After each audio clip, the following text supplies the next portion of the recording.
After that, the United Nations were established with the promise to bring about peace, security, and the realization of human rights, which in fact meant a global management. One can analyze the current system of governance of world affairs by examining three events. The first is the event of the 11th September 2001, which has indeed affected the entire world for almost a decade. We recall that at the time, suddenly the news of an attack on the Twin Towers was broadcast, using numerous footages of the incident. Almost all governments and known figures that mattered strongly condemned this incident. But then a propaganda machine came into full force.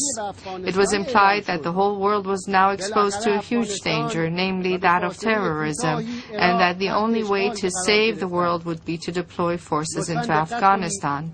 Eventually, Afghanistan and shortly thereafter, Iraq were occupied. Now please take note. It was said that some 3,000 people were killed on September 11, for which we are all very saddened. Yet, up until now, in Afghanistan and Iraq, hundreds of thousands of people have been killed, millions wounded and displaced, and the conflict is still going on and expanding. In identifying those responsible behind the September 11 attacks, there were three viewpoints. First, that a very powerful and complex terrorist group, able to successfully cross all layers of the American intelligence and security, carried out the attack. This is the prevalent viewpoint, which has been supported mainly and advocated by American statesmen. Second, that some segments within the U.S. government orchestrated the attack to reverse the declining American economy and its grips on the Middle East in order to save the Zionist regime. The majority of the American people, as well as most nations and politicians around the world, agree with this view. Third, it was carried out by a terrorist group, but that the American government supported and took advantage of the situation. Apparently, this viewpoint has fewer proponents. The main evidence for this viewpoint links the incident with a few passports found in the huge volume of rubble, and a video of an individual whose place of domicile was unknown, but it was announced that he had been involved in oil deals with some American officials.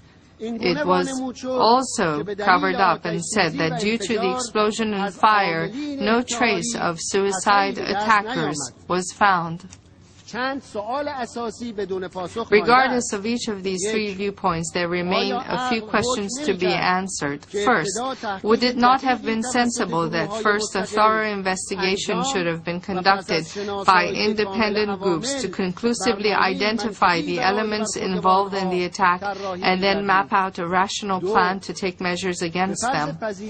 Second, assuming the viewpoint of the American government, is it rational to launch a classic war through widespread deployment of troops that led to the death of hundreds of thousands of people to counter a terrorist group?